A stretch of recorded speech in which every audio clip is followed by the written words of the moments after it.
2, 3, 4. In this podcast, you will be here. Knights of Vader, Knights of Vader includes, but is not limited to talk of Star Wars, not ray guns.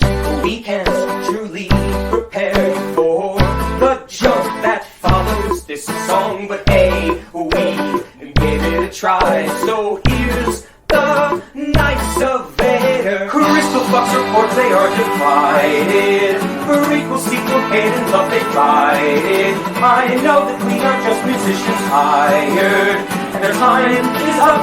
So here's the Knights of Vader. Impressive. Most impressive. A big thank you to An Insperiority Complex for providing our theme song. It is June 5th, 2022. My name is Zach Weber, and I am joined by the Portius with the Mortius, Chris. Hey, happy to be here. Zach, I don't know what's going on, but you sound better than ever. Trick of the light. And we have professional podcast host Zenger. Yeah. And we have just vanilla Joe Yazzo. Happy to be here. And after months of being absent on the podcast, we have Rus. What have I become? No, I'm still the same. Hello, thanks for having me.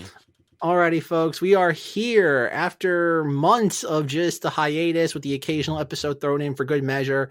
We have some actual meat on the bones to talk about when it comes to Star Wars. Or I can only imagine now what Chris is internally thinking. On top of that, I imagine we're going to sit there just kind of spin around a bunch of topics because it wouldn't be a typical Star Wars news shotgun approach if it weren't for the fact that we got more information in the span of a weekend than we've had the last year and a half combined. So even though this will be focused on Kenobi, I would imagine other topics will definitely trickle in. I know we are holding Joe Yazzo back. He is so excited by the Bad Batch Season 2 costume changes. His Omega cosplay got thrown a loop, but he is ready. He is prepared. She has a helmet this season. He cannot wait to start 3D printing that. Isn't that right, Joe Yazzo? That is right. Can't wait. I'm going to be getting the files soon. Helmet. Alrighty, folks. So I don't know where to begin with this Kenobi thing because I would imagine I'm going to save the most cynical perspective for last, aka Chris. So who wants to go first, Zenger or Rus? Oh no! I totally forgot to look up something. Rus, go first. I need to have the internet inform me of something before I go. I don't think we can do much of a cynical line for Obi-Wan. I mean, I gotta say, I don't know, the first couple episodes, you give it that benefit of the doubt at the beginning. I don't want to come off overly negative, but man, I don't know what to really think of Kenobi so far. It seems like something that would be so easy to get right, having Ewan back and having access to things like Darth Vader. And I don't know, I'm a little confounded so far. I don't know where they're going with this or if I'm ever going to care about it. Oh, I'm up. Okay. Zenger, do you want a moment to keep doing your research while the teacher's going around the room? I am 100% good on this. So I want to have this up as comparison. So after returning to the box office for an unprecedented, no one asked for this, Morbius is still at a 17% on Rotten Tomatoes. 71% audience score, which I think is just everyone not trying to admit that it's a terrible movie. Zach, how good's the movie? Exactly, it's awful. It has 71% audience score? Mobius? Yes, and I think it's for the memes with over 5,000 people. 71%. Outrageous. Anyways, the reason I want to point that out is because the average tomato meter for Obi-Wan for critics, anyone want to take a guess? Anyone? It's up there. 87%. 87%. Audience score, 60%, which means 60% of you are not appreciating this enough, if I'm doing my math right. I have given the first 3 episodes a indifferent, it exists. The highest form of praise for Disney era Star Wars. Joe Yazzo. I absolutely loved it. It is everything I thought it would have been, and I cannot wait for the next episode. Do I have to elaborate? I feel we can't tell. It's like there's a Simpsons gag where eventually it's like, are you being ironic? It's like, I don't even know anymore. No. I feel like we're there by now. That's why I wanted to point out the Morbius thing, because it's like, Is it that rating because everyone's trying to not be the unironic person? Who knows? This is exactly what you would think if you were watching right after episode 3 and they go up 10 years. You have a person with basically PTSD. He's got nightmares. He's sitting there and he doesn't know what to do with himself. He's got himself almost like the Bantha, but he's got himself what is it, an OP or something like that, that he rides around in. And, you know, it's perfectly, I liked it. I enjoyed it. I enjoyed watching it. I didn't think anything snide about it. I think it's a hell of a lot better than the Bad Batch. I think it's way better than the Book of Boba Fett. It actually sits there and follows things. It's actually pretty much true to the character. You have a person who's been defeated, person that's in exile, and he doesn't want to be the person he was before because he's scared.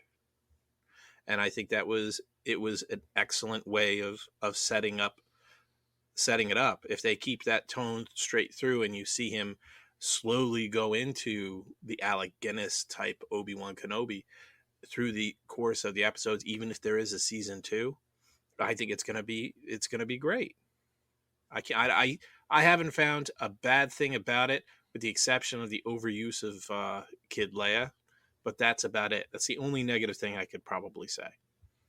See, I agree with a lot of your thoughts just about how Kenobi is and where he is in this. It's like the way they're presenting this. It's like I don't know why it seems so small. I was like, this is Star Wars. You think things could do, but it just seems so TV. It felt like it's been creeping towards that with Book of Boba Fett and stuff, but it really starting to feel like Xena, like a lot more than it should at points. Go ahead, come on, Chris. All right. Well, I really hear what Russ is saying about it feeling very TV, especially, like, I don't want to jump the gun too much, but especially, you know, there's a certain confrontation we see in part 3 that you might have expected a little more of a action set piece out of, rather than a quarry with piles of gravel. It's a big step down from Mustafar, but you know, it didn't like, the Book of Boba Fett offends me. Obi-Wan does not offend me. I know that's once again sort of comparable to It Exists as far as praise, but I think what they're I like what they're doing in the sense that this, I think one of the funniest thing here, which sort of tips their hand at like how they're treating this, is that it opens up with a recap that is literally just the prequels in like 2 minutes, which is at least a commitment to the idea that this is like narratively relevant to the Skywalker saga, and not just let us purposefully waste your time with Boba Fett dancing about in the desert. So I like that they're trying to say that it's important to the original movies. I think the execution is lacking in a couple places, and it's just similar complaints that I had to the Book of Boba Fett about. It's sort of like I don't know how to phrase it other than it's like the action direction, or like the logic of the action. And I think I don't have a like the like, I'm sure everybody's seen it, all 3 chapters by the time this comes out. So like, for if you're this person doesn't exist, but stop listening now if you're that person. But when Obi-Wan finally sort of engages Vader in chapter 3, and I'm sure we haven't seen the last of that, there's a few parts where he just sort of slowly walks away from him to evade him, and they somehow become separated by like 500 meters because he walked between 2 piles of gravel. And this happens a couple times. And it's just like, it's stuff like that where it's like, I don't understand if it's just, you know, it's just minor things that they could work a way around. It doesn't have to be a logical reason that they get separated. It just has to read on screen as a logical reason. It's kind of like like at the end of episode 1 in the Theed power station, how they have the shield walls that separate Obi-Wan, Qui-Gon, and Darth Maul. it doesn't make a lot of sense if you think about it, but it's a mechanical reason why the two get separated rather than just he walked away slightly. You know, it's simple stuff like that. They already had those road gates earlier that episode. They could have just had those. That would have been a whole street of them. They come on all of a sudden. Maybe they take kids out too. Yeah, I guess I want to know more about. I want to know more about how they're doing Vader's voice. I know there's a credit for like some kind of software. It's Ultron James Earl Jones. Like it should be said that's what they're doing. I just want to know. I just want to know if it's like if James Earl Jones lays down a 90-year-old man track and then it like 50% him back to his younger self, or is it all robot? I'm almost certain they're Revenge of the Sith Kenny Baker. Like based on the research I've done, I'm almost certain that they are Ultron Luke Skywalker combined with just giving him the credit. Because I think they have to legally give him the credit if they're using old recordings of him. They have to. He's like, I said that line in Coming to America. And now Darth Vader says it. In one of the articles I read, it was actually they credited it as Star Wars re-speecher is what they're using for this. Yeah, no, yeah. I'm just wondering, I'm sure they just get him to read it, whether they use it or not. It's just for I'm just wondering, like, for tone and inflection, does some guy in the sound department read it, and then the re-speecher like applies James Earl Jones to that? Because like the tone and inflection has to come from somewhere, right? They're not just like pulling up any time James Earl Jones said something and like sort of. Because it would sound crazy, right? Like, so there's a performance coming from somewhere, and I'd love to know more about that process. I'd like to think somebody he just please read call it. on Zenger before he just like smashes the camera. I with want the to think hammer. about James Earl Jones and be like, "Hey, you have to read your lines." He's like, "Out loud?" They're like, "No, not really. We have it already, but you should read it, so just to make sure it's okay." Chris, objection. I don't know what 300 meters is. I mean, what distance? What unrealistic distance is 300 meters? I mean, that's the distance. That could be as far as I can throw this hammer. That could also be from where I am to where Zack is right now, or it could be 3 football field lanes. I don't know. It's as an American, I do not understand these things. It's the average distance between 2 Timmy Hortons in Canada. Well played. Zenger, you lost that round. I did. I waited too long. All right. So when I was thinking about this discussion, I was kind of expecting to be the Debbie Downer, but I'm so glad that Russ is on my side with this, because as I've been watching this, overall, it's solid. As I've been describing it, it's decent enough. Yeah, it feels incredibly TV.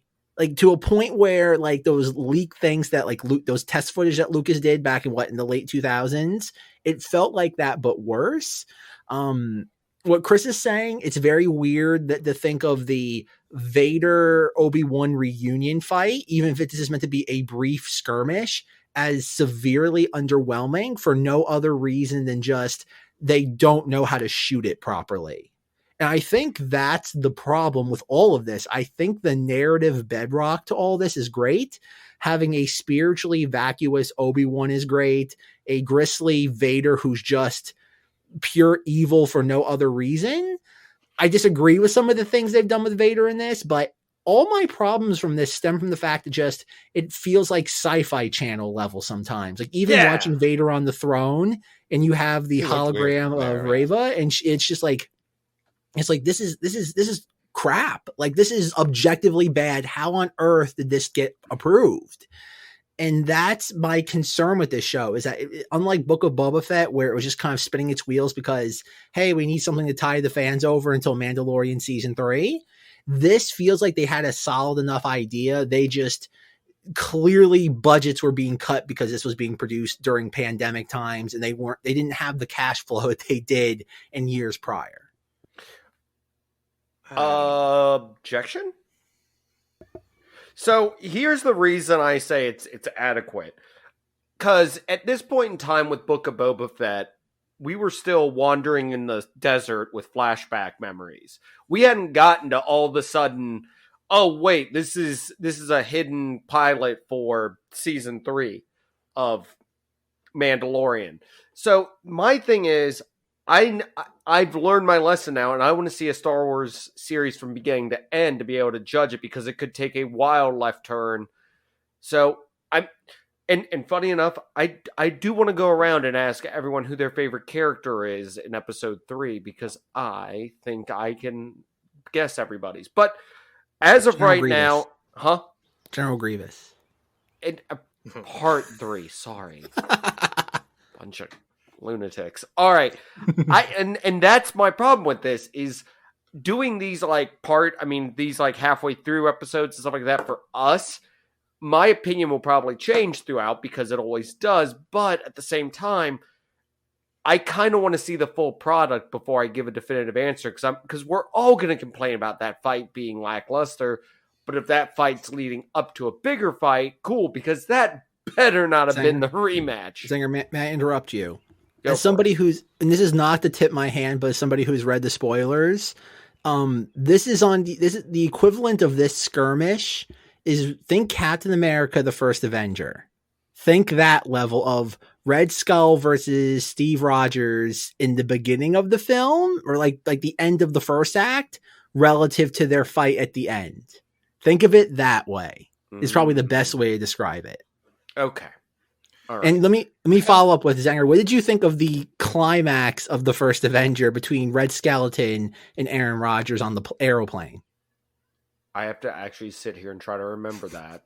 Zenger's like, I watched these movies 4 years ago. I don't want to think about them ever again. That came out like 15 years ago, right? It did. It came out back when Marvel was still kind of a weird like dark horse when it came to movies. Yeah. Okay, well, Zenger. He did fight him on the plane, because then he gets zapped into. He had a radioactive ice cube. Yeah, and then little did we know that would become the MacGuffin, not just for that film, but for the entire 30 movies afterwards. Perfect. No, I mean, it's Hugo Weaving not being Megatron, so thanks for that. In an obscure reference. But okay, but let's put it this way, Zenger.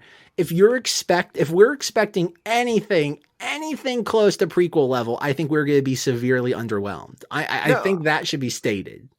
I think we're going to have something close to a mixture of I think we're going to have scene 34. No, it's not going to be that. 34? It's they're you can tell already from how Vader moves in this. They are not going to do that. He moves too methodically for that. He's not meant to be that fluid. Because even one thing I've got to give them credit for is that everybody kind of, again, everything but how it's shot is the problem with this show. Because even like the whole thing is that what they're doing is they are playing into the Empire Strikes Back Vader confrontation mold. Is that Vader is playing right now. He knows he can sit there, beat this person. He's somebody that's very bored professionally. So what he's going to do is he's going to toy with him. Like, think about it. He has Obi-Wan cornered at one point, and he literally lights a fire and just literally drags him over the coals to make him suffer. And then just like this giant robot that moves at half the speed of smell comes along as Vader just watches all this. So far in the series. Yeah, the best part is the whole episode, yes. No one else for the loader bot being your favorite character? Loader bot is awesome. No dialogue. Awesome. Yeah. Bingo. You can't be ruined. Again, and he sits there with a hammer. We are not paying another actor. All right. Yeah. You got your limit. Just this robot doesn't talk. And has a wrench and almost beats a stormtrooper to death with it. I was on board for everything that bot did. Including its slow save. I'm just tired of hearing like ignorant fan speculation that there's like a human being inside that robot. It's like, could you guys like have better ideas, please? There's not a human being inside that robot. Yeah. Living in there. Perfect. See, the in plain sight. one thing I found with that confrontation with Vader in episode 3 is he wants him to suffer. That's why he's being slow and methodical, and he puts him through the coals. He wants him to suffer like he's been suffering this whole time. And that's one of the things that you're going to find. He wanted him alive. He wanted to deal with him. He wanted to torture him. He wanted to break him. And to actually find him the way he was almost, you can almost see he was almost disappointed with the way that he was. He was broken. He was already broken. And he wasn't fighting back. That was the first time in 3 episodes he ignited his lightsaber. He was using a blaster the first 2 episodes. That's not Obi-Wan. That he's broken. He's just Wan. There's no Obi to him. He's just Wan. Well, that's the thing. Again, this is what it comes back to, is that the foundation is there, which is so rare for Disney Star Wars, where they seem to have a narrative idea of what they want to do. Because, like, to piggyback off Joe's point, is that Obi-Wan ignites his lightsaber and it's not a triumphant moment. It's done out of fear. He gets spooked and he ignites it, and it's just a response. It's not anything coordinated or even juxtaposed to the Rebels when he faces Maul, where it's this very grandiose gesture of him doing the pose that he did during the prequels. It's very much just it's like a cat scaring a cat and its tail gets fluffed. It's just a reaction. It's not anything coordinated. And that's great. It's just, I wish they would have shot it better and it wasn't on a quarry somewhere. Yeah, and I agree as far as that. It's like, I know it's like those visual elements. Yeah, if they're filming it really weird, and I always mentioned it feels kind of small for TV, but it's like, it's also that logic of a lot of these things, like that laser fence, that whole part. I mean, you could just walk around it. It's very easy to point that out. That wasn't a big deal. But the logic itself in that, I mean, how did Obi-Wan let the robot get him away? Like little logic things like that. Like why is he trapped over there? Oh no, we can't possibly get like a few feet away. We couldn't just walk around it either. You've got all these stormtroopers. But say, go get him. Never mind the fact that Vader put out the fire like 5 seconds earlier by himself. That was just weird, right? It's like, I'm saying, and it sounds like I'm making a big deal out of like two little decisions, like when I mostly like the episode, but it's like, why? Like, it's so easy to think of a way that you could have just like directed it differently, like within that environment. Just give me a reason, put something else in between them so that it doesn't hurt my brain that Obi-Wan escaped. Why couldn't Vader just walk through the fire? He could have, but the whole thing is that he wanted him to get away and limp away. I like Joe defending this properly. I'm just trying to instigate someone else into saying stuff. I don't know who, but Joe is properly defending this. So thank you, Joe. No problem. That's what I'm here for. But I hear what Zack's saying about them sort of emulating the like Bespin duel a little bit. Like they'll get separated and then Vader will like jump out from behind a box and take a swipe at him. Like that's how it works. But like, in Bespin, Luke gets blown out a window and lands on a floor below, and that's why they get separated. It's because Vader didn't want to climb out a window, so it bought him 30 seconds of having to figure out where Luke was. In this, Obi-Wan runs between two piles of gravel. It's just it's just like find a reason why they get separated. Well, but it begs the question though. And then think about it. Like, you guys remember from a couple of years ago that all the rhetoric was around there when it came to like the Mandalorian. It's like, oh, Disney's spending like north of $120 million on the Mandalorian. You ever think that like back in the day when the Mandalorian was the only Star Wars TV show, they had the money to pour into this? Think about it. The going rate for Star Wars films was $250 plus.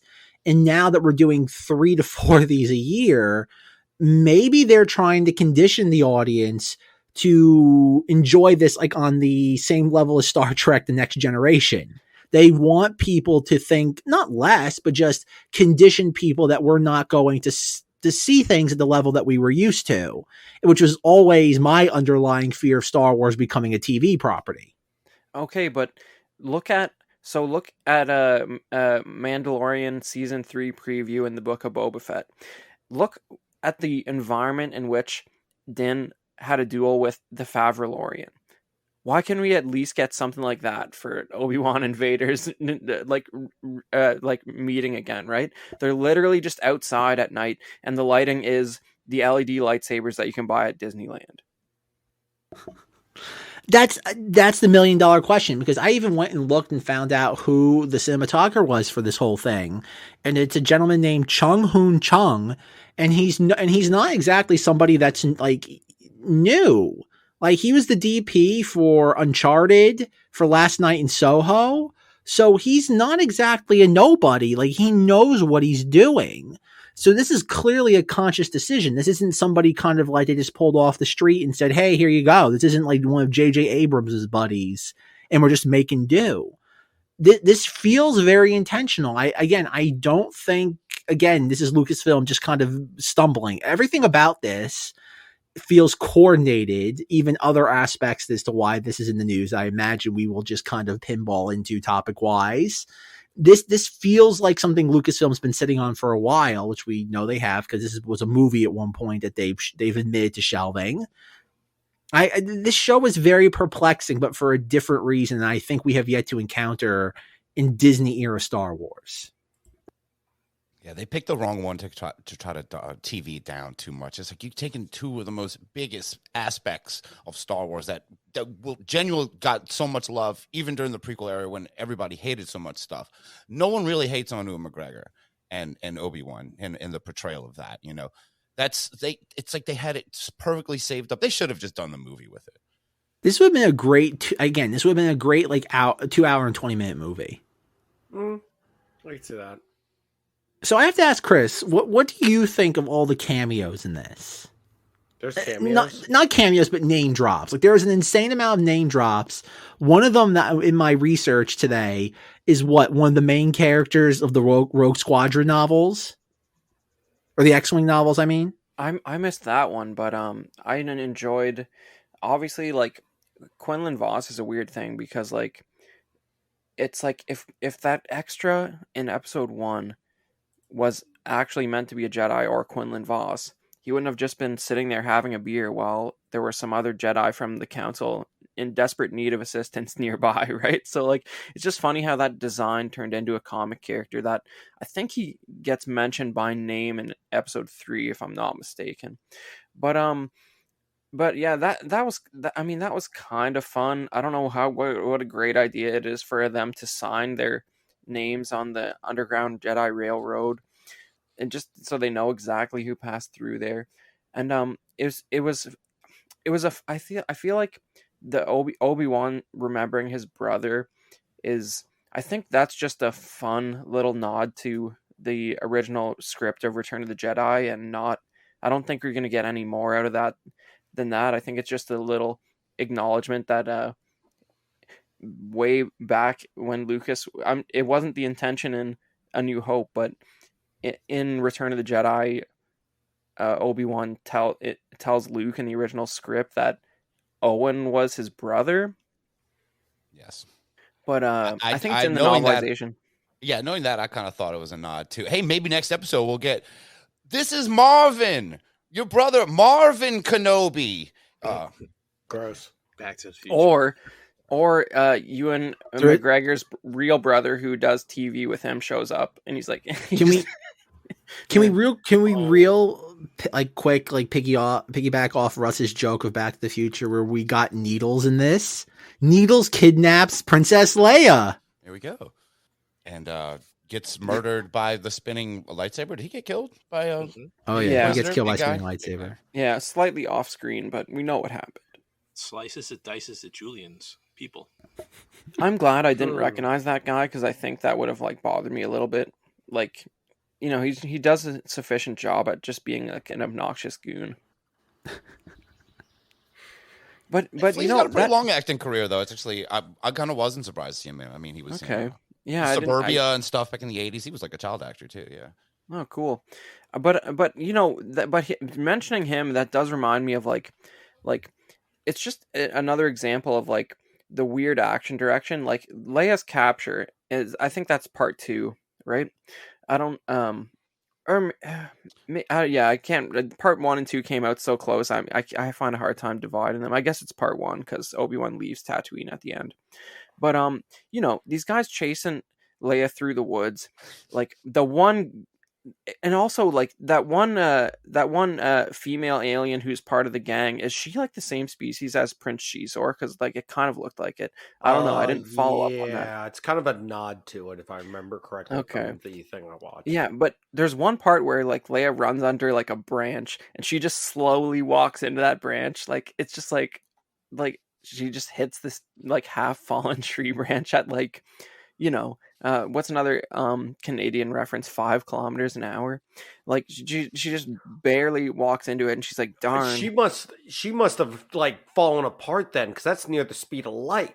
But you know, it's just from a visual, kinetic perspective. It's like, how did they review those dailies and be like, we got it, boys. That is the shot. You know what I mean? Thwarted by the log. I think what they had was they had their DVD box set of Firefly, and they went and they watched that, and they're like, it's better than what they did on this. We're good to go.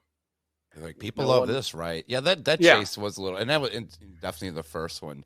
Where that's that moment in that where you're just shaking your head, like, because they're doing a lot of run up to a branch, like, oh, what do I do here? Oh, they're like so generic thuggy, but like Smurf cartoon kind of like thuggy or something, Yeah. where it's like completely ridiculous. They're like Power Rangers, like putties or something. Like they just get stopped by objects, like, and they don't have weapons because it's a child. So it would probably like trigger people if they had weapons. But I mean, you think they could just like employ like a drone with a net or something, like something where they don't have to like literally like put steps in to catch this kid. I don't know. It's the space future past. I expect them to employ technology. Instead of just running after kids and chase, like the ease with which Leia escapes people on foot in this series generally is rather humorous. Yeah, for a character not known for her running skills, I mean, Princess Leia does a lot, and I think she does embody. They do a good job of writing her, kind of embodying Leia. She has that one great speech. I don't really have a problem with the actress too. I think she does a pretty good job. I do think it's silly when people go, "Oh my God, perfect casting," and they show a picture of her in her poncho next to Leia in the poncho. It's like, well, you dressed her like that. I mean, you're giving her. She's only gonna have 3 outfits that have to look exactly like something Princess Leia wore already. It's like, as soon as she put the poncho on, I'm like, guys, come on. Yeah, we get it. We know she's Princess Leia already. Yeah, unnecessary. It is weird, like the complaints about some specific actors that you do hear out there. Like there's there's 2 that are getting the brunt of it, I guess. Like, I'm sure people are making fun of the acting and the casting.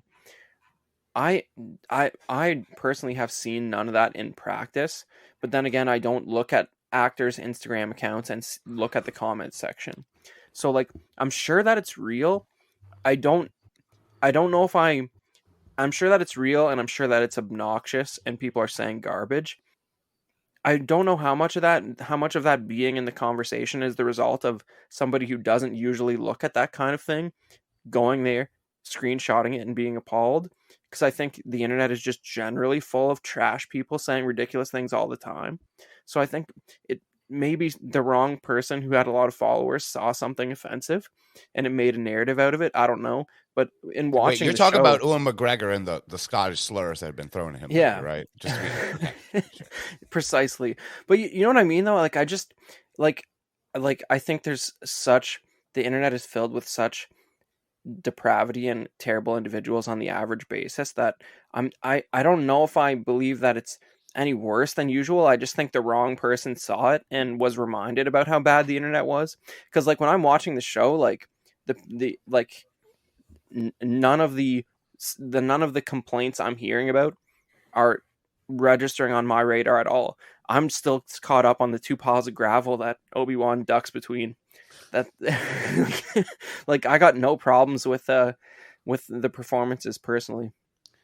I guess we are going to talk about it a little bit. I seem to see a lot of stuff online, and the first I had heard about any of this was them, defending her and saying, stop being racist to this actress and all this.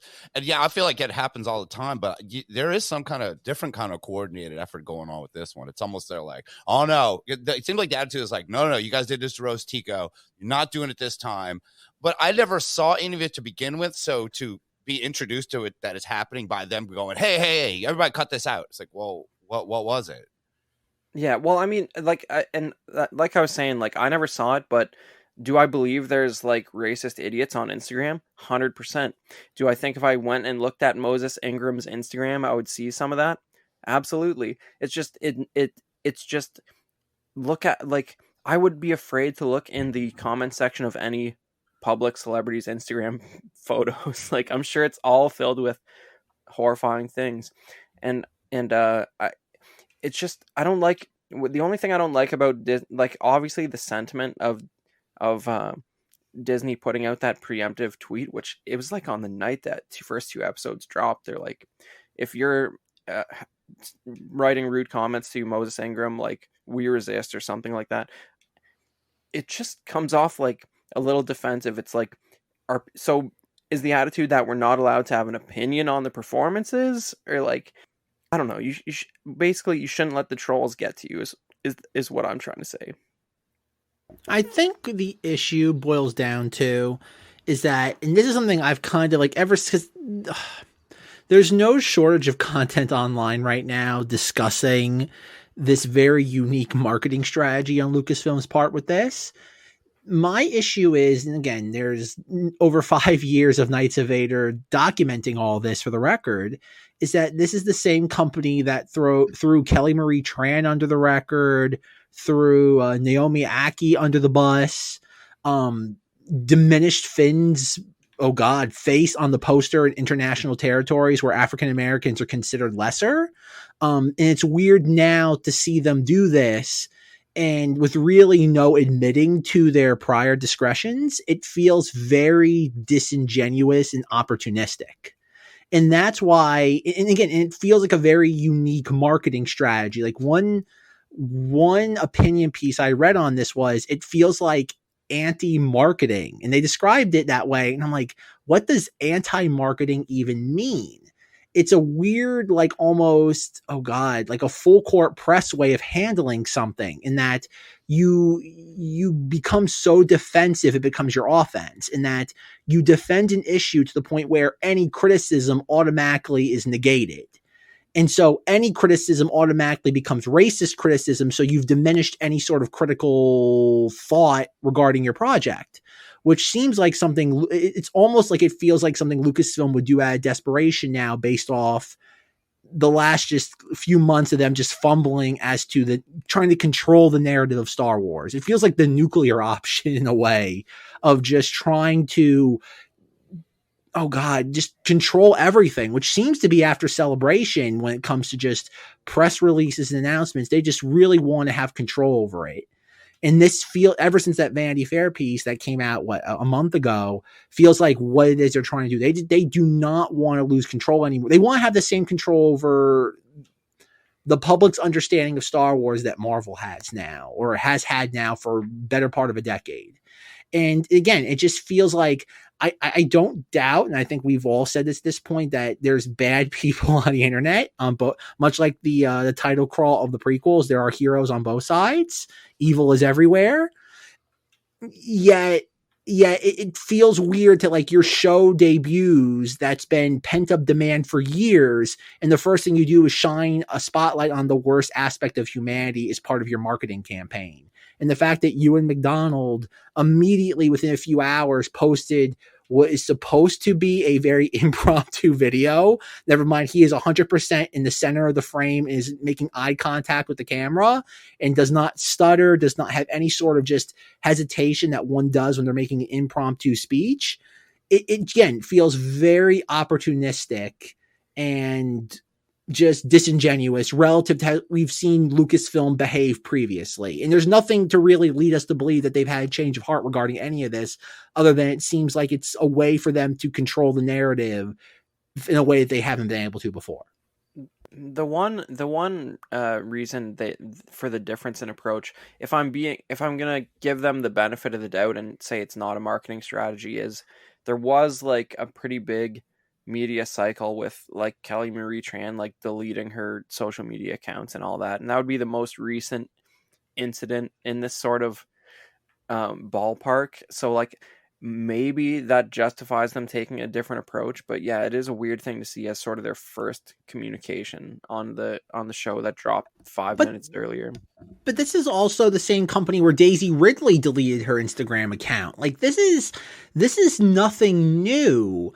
And if they really wanted to be potent about this, there's other ways to do it. And the weird thing is that, like, the whole Moses Ingram thing is that she's not, like, nobody was criticizing her. Like, this is not like, oh, they sat there, like, found tweets. This all came from the actress. And not to say that we can't trust it. Like, we obviously have to, there's no reason to believe that it didn't happen. But the fact is that, like, it felt very, again, coordinated their response to this. It did not feel like, like the show had been had debuted for less than 48 hours and this became their main talking point. And then immediately you had all these bloggers and just film sites have articles posted within hours of it. It just felt a little too coordinated for it to be organic. And again, it feels like what happened back when Black Panther debuted in this happened back in early 2018 when there was review bombing of Black Panther and Marvel stood up to it. It felt like the same playbook just on a 4-year delay, which we all know Lucasfilm is just inherently reactive compared to other branches of the same company. Well, but it's just, for me, it just makes me realize that I live on an island, because what I want is a bunch of angry people on the internet to write about the fact that diving between two piles of gravel is not an effective means of escape, and that's the real crime of this show. No, they're gonna stand. Well, Chris, that hadn't happened yet by the time they launched this marketing campaign. Okay, but the goon running into the tree branch had happened. Look, that goon, that's kind of racist what you just said. Hey, you want to take that back? That goon can't help. Okay, I'm sorry. She was a Falleen. You're right. I hope she was a Falleen. That'd be cool. We haven't seen a live action one yet. Unless that was one. So another aspect of this we haven't really touched upon is, what do we think of the Inquisitors? Like, obviously, a week ago, this would have been the only thing we were talking about. What do we think about the Grand Inquisitor being Qui-Gon and everybody just being like, oh, well, he has to live now.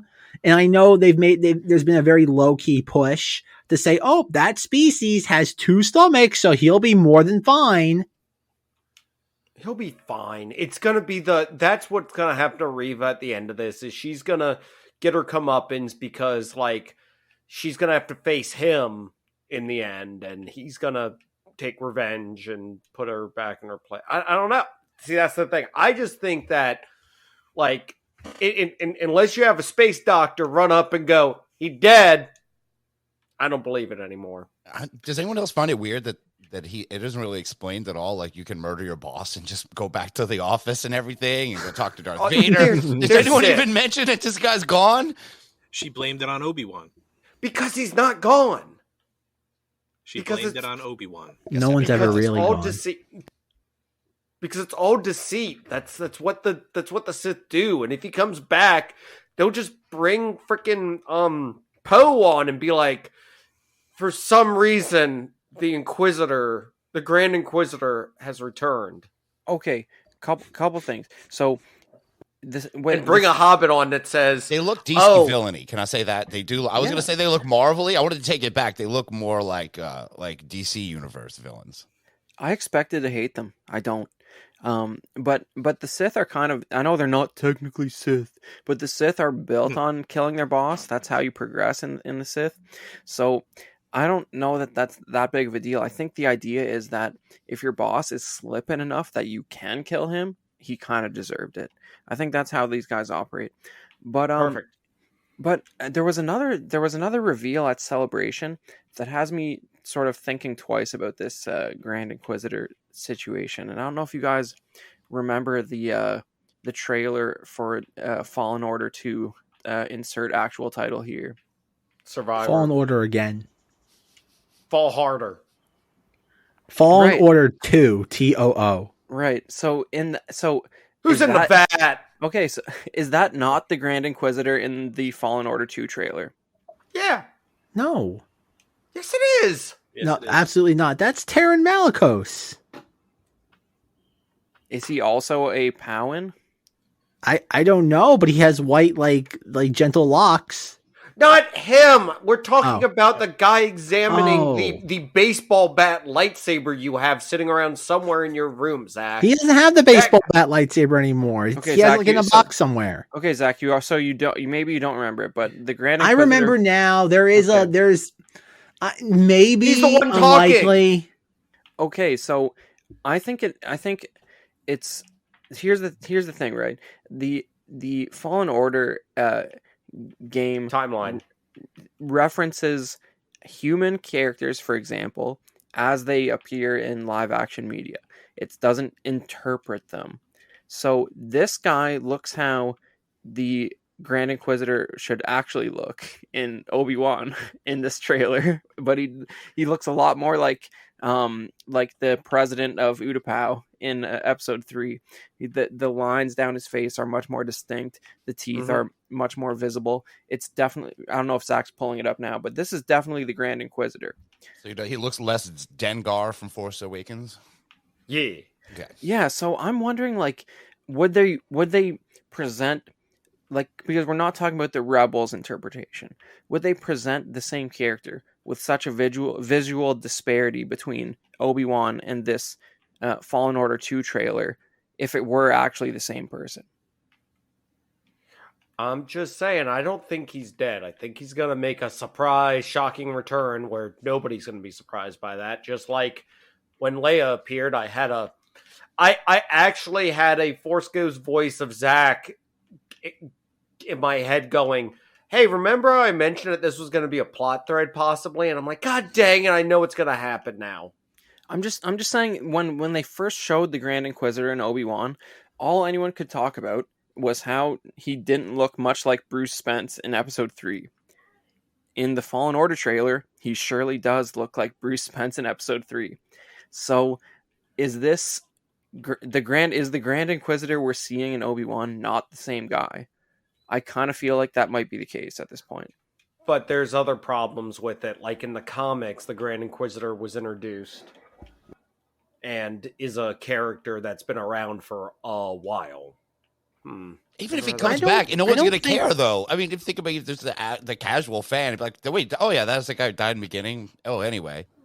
I don't think. Okay, as I rewatched the Jedi Survivor trailer, like ad nauseum, trying to discern this, I don't think it's the Grand Inquisitor. Because if you look at it, the guy's like a gangster. He has like an office that looks like it's on Coruscant or of some similar biome.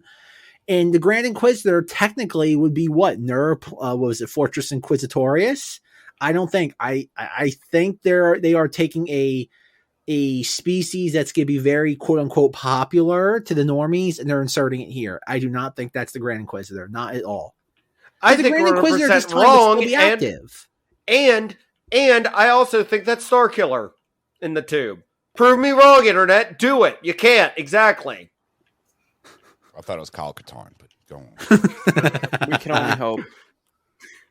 No, I think, again, the thing about the Grand Inquisitor being impaled is that I think it's meant to be a throwaway moment to the normies, but I think they know it'll be like something that sticks in the craw of the hardcore fans.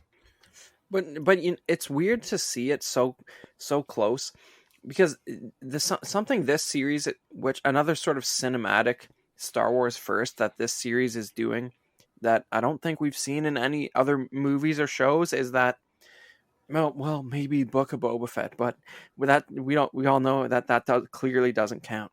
But it's showing actual footage from previous movies as flashbacks, like mental flashbacks, like Obi-Wan's PTSD. Like he's having a nightmare. They're cutting in shots of the prequels, right? So if they're gonna do that, and they do that, and I think they show twice Qui-Gon Jinn being killed.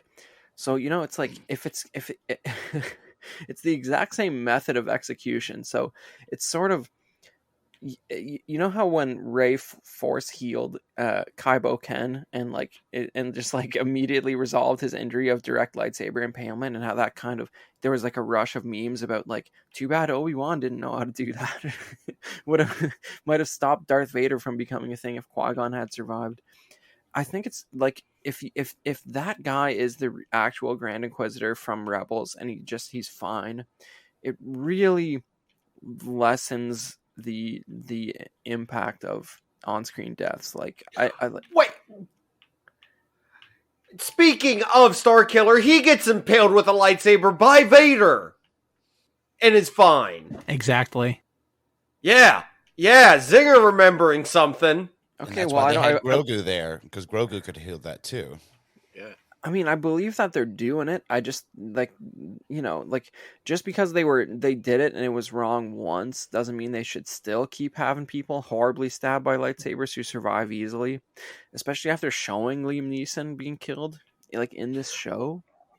I think Darth Maul's may be better at killing than Reva is. It's Just probably, throwing it out there. it's the Star Wars version of a lap band. And instead of going in through and making sure the surgery gets done, they're just, there you go. He's going to thin him down. Well, the hold Fennec on, Shand, hold on. right? You can give them Yeah. robot stomachs? Sure. Hold on. Which- Yeah, exactly. which Fennec Shand. that is a possibility.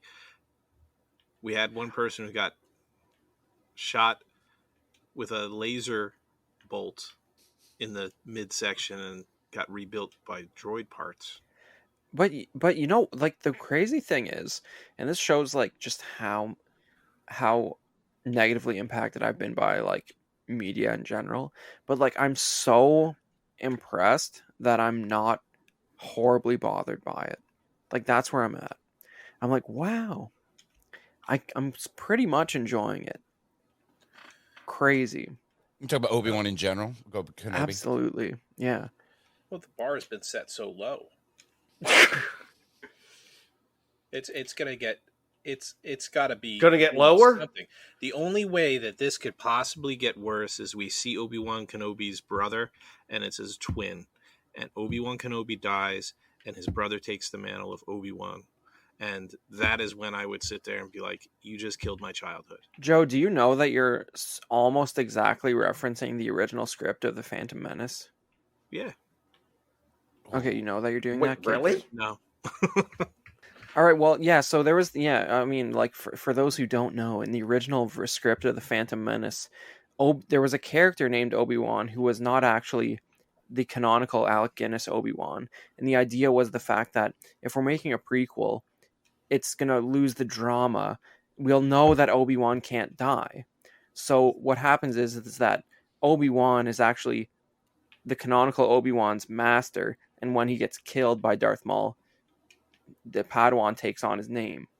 So the idea was to throw off the audience and have Obi-Wan get killed in episode 1 to defeat this idea that in prequels, you know who can't die. What if Darth Vader just kills his brother instead and thinks he killed Obi-Wan? Maybe that's the only acceptable retcon I'll take of that.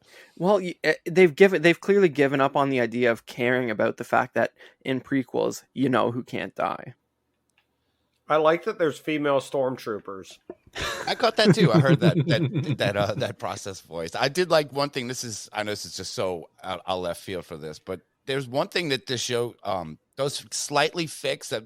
Not that I ever had a problem with it. I've always heard the gripe that like, why would Leia name her son Ben? Some old guy she knew for 10 minutes on a Death Star. Why would they name their son Ben? It makes no sense. But I was like, well, no, they had an older adventure, and Princess Leia is very close with Ben Kenobi. We know that now. So Kylo Ben or Bilo Ken, whatever you called him before. I just think I kind of like that connection now with Leia. I agree, Russ. That's one thing that I think is cute, especially it adds some context now too.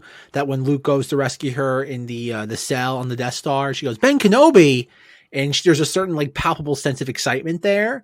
That's the sort of stuff that, as much as, again, we've said Disney will destroy Star Wars by just doing too much of it, there's moments with all this now where there's deeper appreciation for those little nuances.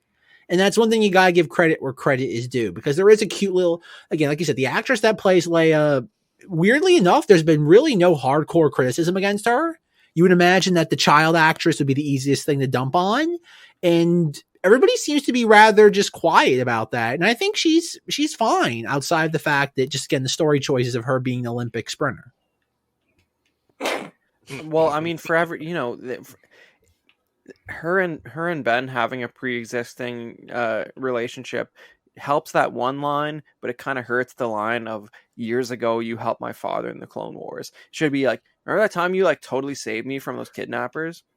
But No, does she know knows- his name is Obi-Wan? He's just Ben Kenobi right now. Well, she Yeah. figures it out within the intervening week before they rescue her on the Death Star. Then Zach, I don't know. she hears the Inquisitor sitting there yelling at Obi-Wan, and then she kind of puts two and two together.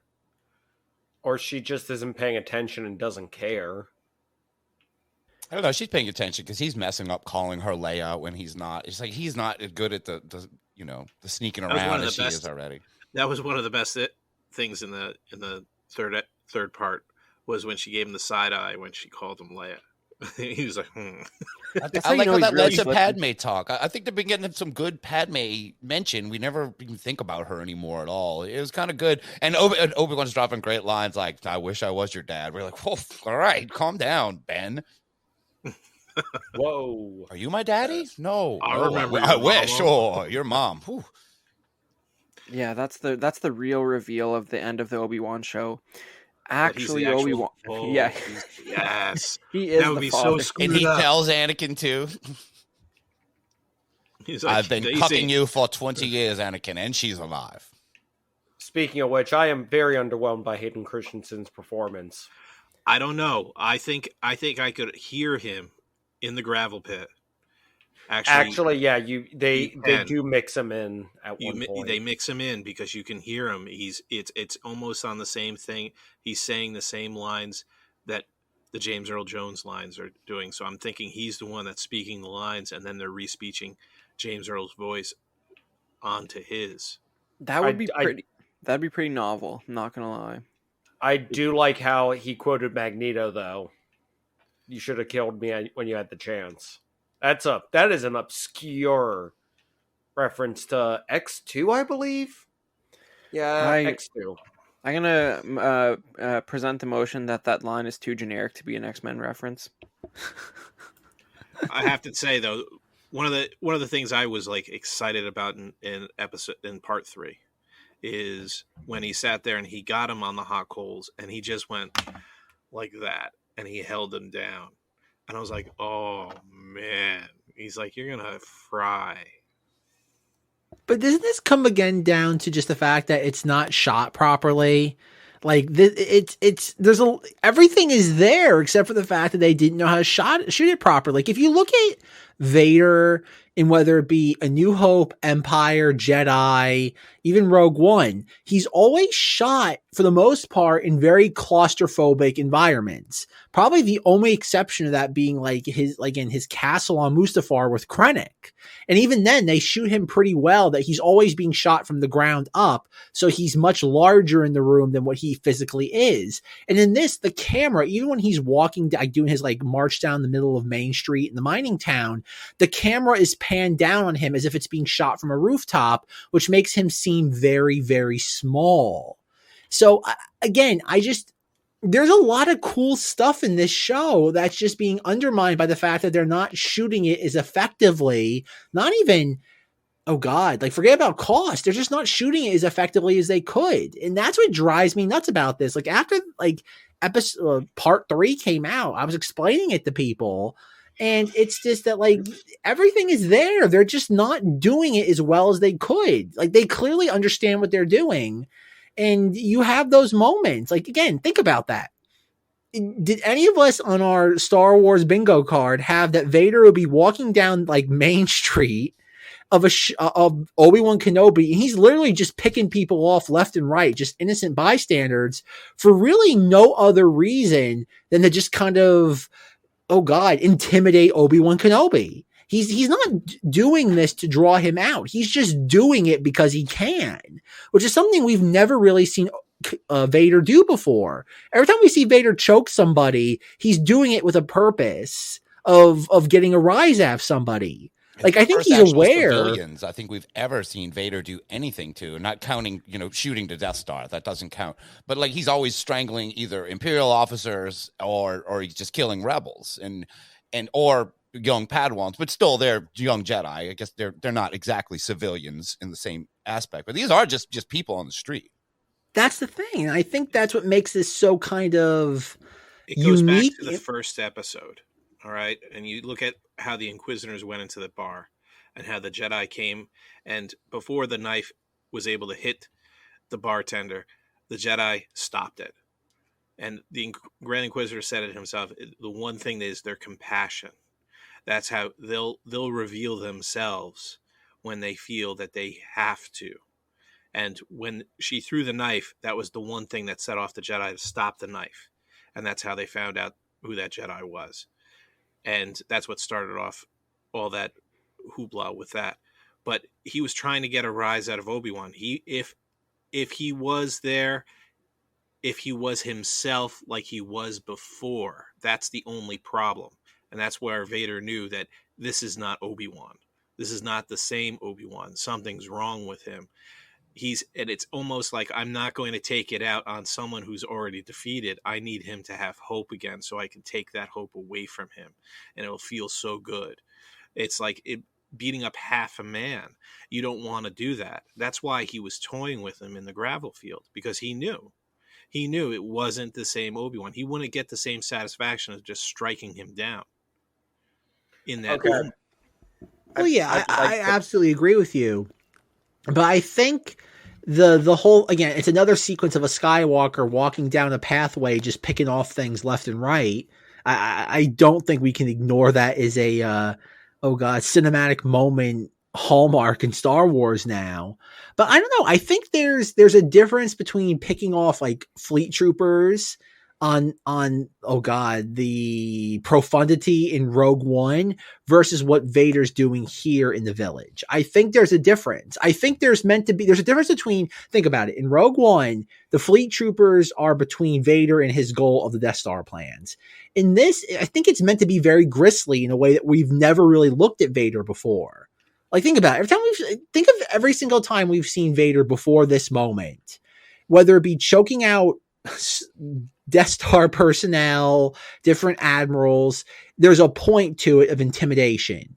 Here, there's almost a sadistic quality to it that really isn't present in the original trilogy or even in Rogue One. I think there's meant to be a level of sadism here that we've never encountered. It's a little intro of Force Awakens almost. Like I got that vibe with that whole town anyway. It reminds me a lot of the intro of Kylo Ren's introduction where he... Okay, few things. One, Chris, I would like to apologize. I did not happen to find 3 different videos on YouTube that are compilations of people saying, I should have killed you when you had the chance, or you should have killed me when you had the chance, that are not Ian McKellen. So I stand corrected, but it also is a great song by the band A Day to Remember. Anyways, going back to Zack's and all of your guys' point that I came back in on and only am half informed it, but now I'm going to make wild waving accusations about. Here's my thing. How often have you guys, have we been shown Vader interacting with the general public? Never. I'm waiting. I mean, exactly. not live action ever. Okay, exactly. So this is how he gets the reputation of being this monster. Like, I'm pretty sure in the comics, he freaking slaps people around constantly that aren't Navy officers or admirals or whoever's in choking distance, which apparently is 10 kilometers. Don't know how far that is, but... To be fair about Vader during that time period, and like during the height of the Galactic Empire, is that he only really does this to the admirals. Because I know, oh God, Zenger, what book was it? It had to be what, Lords of the Sith? He has respect for stormtroopers. Yes, like and the thing about it is that the officers of the Empire fear him because he sees them as a waste of space. Because they aren't out there actually serving, and they mainly get on his nerves most of the time. But I think that's the thing, though. So, like, the whole point of Vader is that, like, and I know there's, like, it's one of those things where it's like a Star Wars just resolution to get done. I really want to start delving into, like, all the Vader comics, how many years of them, because there's a lot of him just doing his weird little thing on Mustafar. Like, think about when Vader isn't being sent on a very specific mission by Palpatine or just something he needs to get done. He is on Mustafar just trying to bring Padme back to life. Like, there's so many stories, whether it be with Dr. Aphra or with Lord Corvax, where Vader's just like trying to figure out how to bring people back to life on Mustafar. And I think we really don't know what, like, think about it. Vader doesn't do much in that sense. He's kind of only, again, it's the Jedi Fallen Order thing. He's only brought out when, like, okay, things have become, like, either of extreme importance or things have gone catastrophically wrong. And he needs to personally get involved, much like, again, like Rebels. Or think about Kanan and Ezra defeat the Grand Inquisitor. And it's like, okay, the fifth brother, another character carried over from Rebels, is dug out. Because it's that notion of things have become serious. Vader now has to get involved. He's in charge of these people, even though he's a reluctant supervisor. And then what? Thrawn then becomes the predominant villain in the idea of handling the rebellion.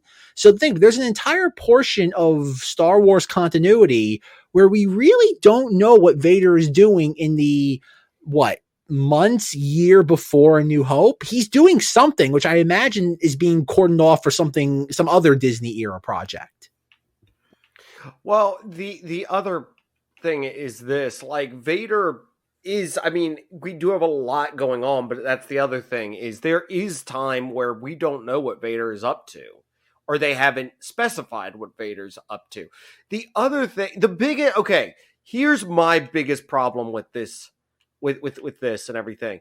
The fact that Obi-Wan did not realize Anakin was still alive. Like, that came as a shock to him. I'm like, is Vader really kept that big of a secret within the Empire? Because I'm trying to remember. I'm like, I feel like he was and wasn't kept a secret by the Empire. Okay, well, I think the point is that Obi-Wan has both literally and figuratively buried himself in the sand. Like, the whole lightsaber thing is that Obi-Wan wants no parts of anything outside of his menial life on Tatooine. And I think this is where, and again, I'm not by no means the first person to shine some light on this, but I imagine all of us have seen the memes online juxtaposing the Obi-Wan line to Vader in this of what have you become to the Maul line in Rebels of look what you've become, and then it's look what I've risen above. I think the whole point of this show is it's going to be that turning point for Obi-Wan, in that it's him realizing that there's more to life than just being, again, like Joe was saying, the PTSD aspect of it. This is the turning point for him realizing I am no longer Obi-Wan Kenobi, general of the Grand Army of the Republic, even though causer of all this problems that the galaxy has. Exactly. I think it's the idea that even though I do not have this larger than life presence in the galaxy, I can still play a part in things. I still have importance. And I would imagine there's talk of obviously that this is the biggest debut Disney Plus has ever had of an original series. There's without a doubt going to be a season 2 to this. Like the money's there, the attention is there, and you're going to see, I wouldn't be surprised if much like, I think it was the Last of the Jedi book series from the mid 2000s where Obi-Wan becomes a crucial member in the foundation of the rebellion. I wouldn't be surprised if he becomes part of that network, even tying it into that safe house we get to see. The amount of cameos in that safe house means clearly they see this as a very backdoor pilot unintentionally or maybe intentionally of things to come for this time period. No, Zach. No. We have to continue with everybody starting the rebels and everything, the Rebel Alliance. We got to keep throwing out the widest, like, just casting lines everywhere, that there's so many people creating it that no one person can take credit. Like, Ahsoka technically has credit for creating it. I like that. It's coming back to Mon Mothma, which I kind of like. Like, it's the way they're painting Andor. It sounds like she's like 50% the like protagonist of Andor, which like I don't know. That kind of interests me. Kyle Kestis. But that's been around now ever since that stupid 40. What was it? The 2017 from a certain point of view, where Mon Mothma had like all the secrets to the rebellion and she evacuated Yavin 4. It's one of those things where, like, yeah, Mon Mothma, it's like, oh, she was always there all along. She wasn't a character created in 1981. Yeah, that's Lucas though, because he put her in episode 3. So like once he did that, like I have nothing against the character, and I know even in Rebels they made a very big point of kind of like making Ezra choose between Saw Gerrera and her. And I know even on Twitter, Pablo Hidalgo has mentioned numerous times that Saw Gerrera was always kind of the radical uncle that mom and dad don't talk about. I think like Bruno. Yes. We don't talk about Saw. No. Doesn't work.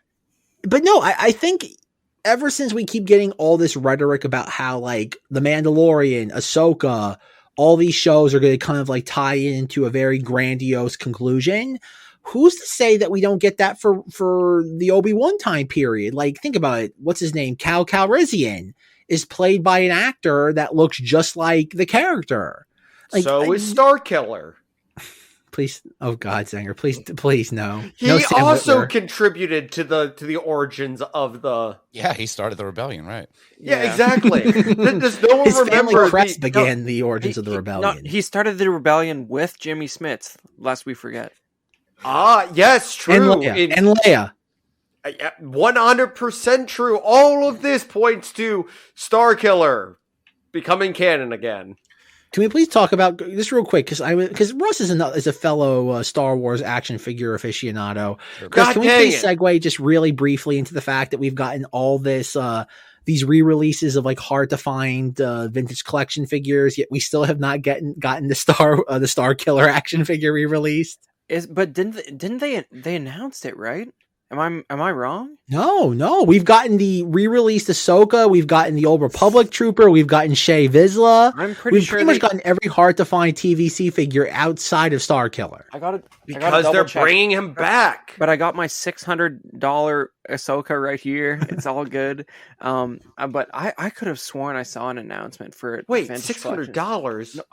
No, I mean before this reissue, that's what it cost. But now it's back to 20. Yeah, but you know, I could have sworn they announced a vintage collection Star Killer. Maybe There's I'm the wrong. Black Series one from like 2014 that got released, but not a TVC version. But you know how they're putting out, they're reissuing Shea Vizsla with like a new head sculpt, and that card back's gonna say expanded universe on it, which is like the fact that slipped through the cracks somehow. Some guy in marketing who approved it just doesn't know what that is. And it's, Didn't it's they like the spell whole Luke wrong on something kind of recently? Twice. Yeah. Twice they spelled Luke wrong on the Yeah. packaging. But I mean, there's a level of how are they letting card backs come out that say expanded universe? That is hilarious to me because it's just But Chris, okay, this is just something like wrong Chris for the and current- I talked about this in the last episode. This is something I definitely want to ask the other three of you. Isn't it inevitable that we go back to what things were 20 years ago with the expanded universe relative to the movies? Like, there's too much content now, whether it be comics, video games, TV, movies, whatever ancillary media there is. We're going to inevitably go back to a system of the cinematic media takes prominence and everything below that is at a B tier. Like, that's inevitable, right? Like, we're already there. Like, we're already seeing that with certain things, like obviously Yoda's lightsaber in the Book of Boba Fett versus the comics, where clearly it was destroyed. Yeah, it's going to happen in sloppy cartoons or TV shows. Are going to have something happen where they're going to have to go, well, that doesn't really count. Okay, it's something different. It's Legends. I mean, who knows, man? That's the thing. I think we're getting to that point, right, Zenger? Well, here's the thing, though. If the Grand Inquisitor is dead, it means that they are completely ignoring well-established canon. Or are they going to lean into the rhetoric that he says in that final moment of Rebels, where, quote, there are worse things than death? Oh, what? That he was brought back from the dead? Well, that's the thing, though. Because that's the thing about the continuity. You wouldn't mind if the events of Obi-Wan Kenobi, the TV series, and Rebels were close to each other. We are roughly 8 years, give or take, away from that moment in Rebels. Like, we are almost a decade away.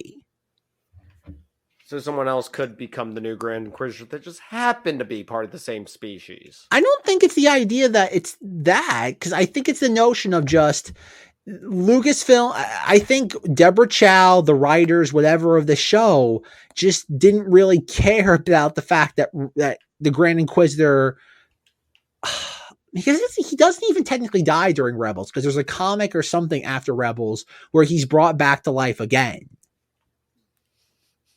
Fascinating. Hard to kill guy, man. There's a couple things earlier though. Zenger, you were talking about how famous is Vader, and it's been bugging me thinking about it. So in the Solo movie, is Vader in any of that promo material we see for the Empire? Oh, nope. I have some on that subject though. When you get the idea that in the remaining 8 years before A New Hope, he does become something of a public figure, like perhaps even appearing publicly in the Senate or something. Because like when Leia walks up to him on the Tantive 4, she's like, Darth Vader, only you could be so bold. She knows who this guy is. She's seen him on TV and commercials and stuff. He definitely sort of stopped choking out civilians in the streets on camera because that video went viral. It affected his career for a few years. He had to lay low for a while. But like the Empire had to come out with a statement going, "Hold on now, everyone. Now this guy here, we know you guys are upset." Nope. He killed more people than you think. That kid only got video of this. He was going to stab his stormtrooper friend. You may only choke officers on board military ships from now on. That kid was racist. We just want to let Disney. The Empire wants to let you know if this is a town of very intolerant people. But they don't even let their robots talk. Yeah, but I mean, controversial. Yeah, I don't know if there's any canon source that have sort of elaborated on him. I'm sure, like, I need to, like Zach was saying, I need to catch up on the Vader comics because, like, what I know about them is like they seem pretty fun. Real quick, I just want to really it's one of those things where the Vader comics are kind of bonkers because like it doesn't need any highlighting. But Star Wars Explained did a great 5-minute long video on the history of Mustafar, the planet. And there's been some really fascinating, just I don't know, at least in a nutshell stories about how Vader's just doing all these weird kind of macabre Dr. Frankenstein-esque experiments to bring Padme back. And some of that ties into Dr. Aphra, some of it doesn't. But it's kind of interesting because it becomes this weird sort of thesis of Star Wars in that bringing a loved one back to life, which again ties into my favorite Star Wars film of all time, The Rise of Skywalker, in that it's become the weird Disney, antithetical thesis of Star Wars in that bringing loved ones back to life, and how Ben Solo was able to do that because it was a sheer act of selflessness. And that's why he was able to be able to perform the impossible. Again, based on what most of the Vader comics are, whether it be that or the Vader Immortal VR experience, even the Secrets of the Empire, downtown Disney experience, most of what Vader is trying to do is something that's, by Star Wars lore standards, 100% unnatural. And that's what he's pretty much doing that entire time period. He's the moments where he gets involved with conflicts like this with Rogue Jedi, he's only doing this out of a compulsion to keep Palpatine pacified and the Empire pacified. Otherwise, Vader, for the most part, is very much doing his own thing when he's not being ordered by Palpatine to hunt out surviving Jedi. Or Lords of the Sith, where they get shot down over Ryloth, right, Zenger? Oh, what a great thing! God, do you guys remember the Legends version of Vader's castle? It was on a different planet. It was called Vijun or something like that, and it rained. It was raining all the time, and it rained acid. It was like a rocky planet that rained acid all the time. And in the game Jedi Academy, you get to go to Vader's castle about 14 years after the Battle of Yavin, after Vader's death. And there's all kinds of fun little Easter eggs throughout there. He has a workbench where he's building droids. There's a parts of a C-3PO on a workbench inside Vader's castle, and you get the idea that he was a bit of an introvert. I think, but that's the thing that makes Vader so interesting, which again, it begs the question, how much longer does this go until we get the inevitable Vader TV show or movie? Because what he does in his spare time is interesting. He's really not doing anything that we've seen before in live action. And that's where, again, there is a moment in the Obi-Wan Kenobi series where we see Hayden Christensen in his, what would you want to describe it? Oh God, attack on the Jedi Temple outfit, and Obi-Wan's having some sort of weird hallucination. I don't know. There's a story there. Not saying it's something that needs to be told. It's definitely something that can be relegated to the books and the comics. But you would think that clearly they have no problems with producing, lackluster images based on that Mustafar sequence of him sitting in his little throne chair. I don't know. They have to be brainstorming this at the very least. The Book of Darth Vader coming soon. Well, It's a novella of Vader, Russ. Come on. Seeing that one shot of him sort of standing on the cliffside there in direct sunlight, like that's another thing that makes something look really TV when you have like hard sunlight. It's like it's just so uncontrolled. It's like we were just outside that day and that's what it looked like, so we just dealt with it. But that's like the idea of like a ghost of Vader is like what was one of the like Force Awakens art of ideas that sort of got abandoned, and it's interesting to see that sort of dusted off, although he's not like it's not like an active like specter per se, because Vader's still alive. It's just Obi-Wan tripping out. But when they showed it far enough away, the illusion sort of carried over. It looked like Anakin. I do wonder how far they're going to take that in the remaining 3 episodes. It's so crazy to me that within a week we're halfway through this thing. But I really need. If you look at like combined with what's out there, spoiler wise, combined with the trailers, it's that's the thing about this is that based on what I'm seeing is that this is going to be a very just not a story or a novel. It's going to be a chapter because there's a lot more they're going to do with this. Like I said, in Legends, there was the Last of the Jedi novel series where Obi-Wan's the one that like organizes the beginning of a Jedi resistance against Vader. And it's one of those things where just because it's Pride Month, I can't help but bring it up that the protagonist of this series was Fierce Olin, who was a confirmed gay Jedi.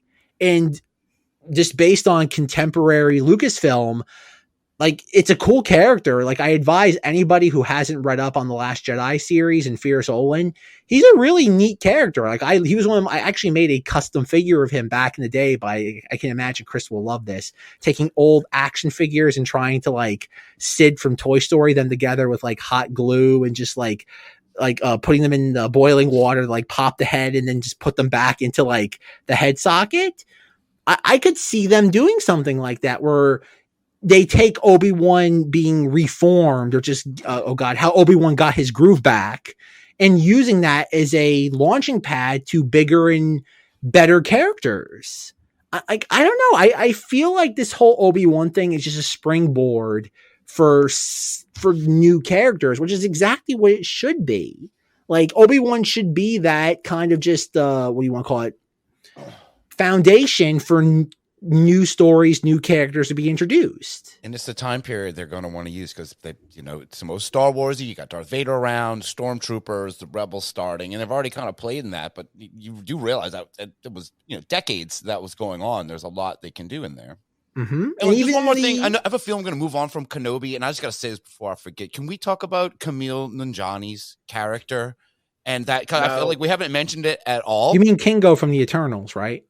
You mean did not take his shirt off at all? He did all that work for nothing, people.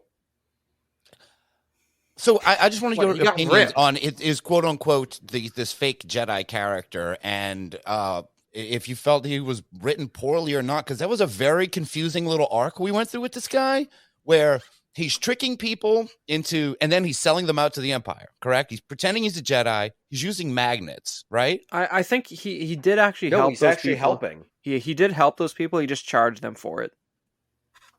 See, he likes credits. So they make him almost weaselly, but he actually was helping those people. He wasn't just selling them out to the Empire, which it almost sounded like that's what he was trying to do after. Yeah, no, I think the thing is that he's opportunistic. At first glance, he's opportunistic, but it's the Han Solo thing, at least as of now, that he has a heart of gold. And so what does he do with it? So he intercepts the thing about Obi-Wan, right? And he's like, whoa, maybe we can get to him first. Did you not think that he was going to screw Obi-Wan over? That was the whole point? Like, well, I'm going to get that money. Why should they get him? We can go get him. And yeah, I guess they're doing that whole Lando kind of roguish thing. Is he a good guy, bad guy? But I don't know. Maybe I'm just dumb. I was real confused by the end. I was like, wait, he actually did help him, and he's done. What? Okay. I think that he was just surprised.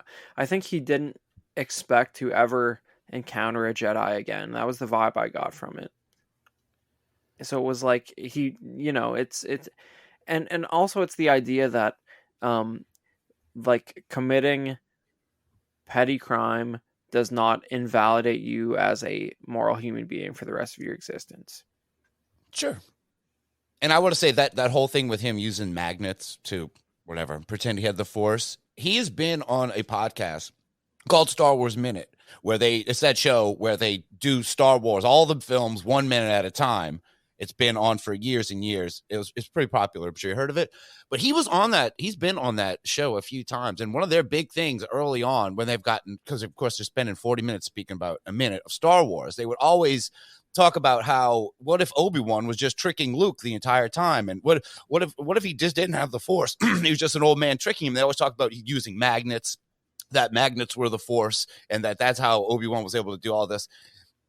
To see him in that scene using magnets, I'm like, now podcast appearances are affecting quote unquote canonical Star Wars stories where we've got Kumail Nanjiani using magnets to pretend he has the Force. Yeah, I mean, we all know if that were a magnet that powerful, it would have ripped his fingers off his hand. But never mind that. I don't know. I'm just magnets. How do they work? It's Star Wars. Yeah. Do you guys ever think about the fact that like next year, say for example that you know how like they in canon they call Empire Day like when Order 66 happened, like that's like the birth of the Empire basically. You ever think about the fact that like in real time, if that happened in 2005 when Revenge of the Sith came out, like next year would be like in real time when the Death Star blew up. Like from when that movie came out until next year is like that's the whole existence of the Empire in real time, pretty much. Almost like it's been the entire time since I've been graduated from high school, and it lives. I live in constant terror of the fact that I have a 20-year reunion. Doesn't it make the entire existence of the Empire seem rather small? Yeah, it's almost like it was terribly done for the prequels, and they could have done a better job with it and made a more grandiose thing, but who am I to know? Also, in my endeavoring research to answer Zack's burning question on how well Vader was known, that is what you asked me to do, right, Zack? Something like that. I did find out that the events of Vader and Palpatine going to Ryloth were 5 years after the introduction of that. But Vader also participated in the invasion of Mon Cala, or that whole situation where he worked with Inquisitors. So Inquisitors existed 1 year after the Empire was established, and also worked with Tarkin during that time. Once again, cannot pin down how well known he was to everybody. But that's the thing, like Vader, like it was one of those things where like the best way to explain Vader's presence in galactic, just understanding is that like it's like asking somebody who Joe Biden's like chief of staff is. Like that's the best way to describe it. Is like, yeah, this is somebody who is a public figure. You just really had to know who the specific individual was. Do want one more thing. So I think we may have misspoke earlier when we were talking about like if Palpatine's the president and the what did we say Vader was? We just talked about like a chief of staff. No. See, because then Masamito would be vice president technically. Vader. Oh, who is it that goes up? The press secretary. I'd like to think he's the press secretary. He goes out in front of like all the reporters and just chokes them all and then walks away. Nothing? Okay. See, then you're bringing in the concept of reporters in the Star Wars, which we haven't seen yet, and then we're going to end up with like a Daily Planet or Daily Galaxy show where the reporters of Star Wars. They do exist because unfortunately, due to me reading the terrible Aftermath trilogy, they do talk about a reporter or something in there at some point. Well, they do have like ESPN that we've seen in episode 2. They're watching Space ESPN at that bar.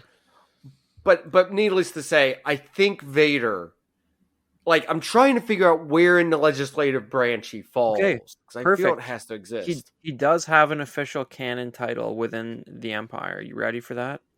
Oh, sweet, yay. Supreme Commander of the Imperial Forces.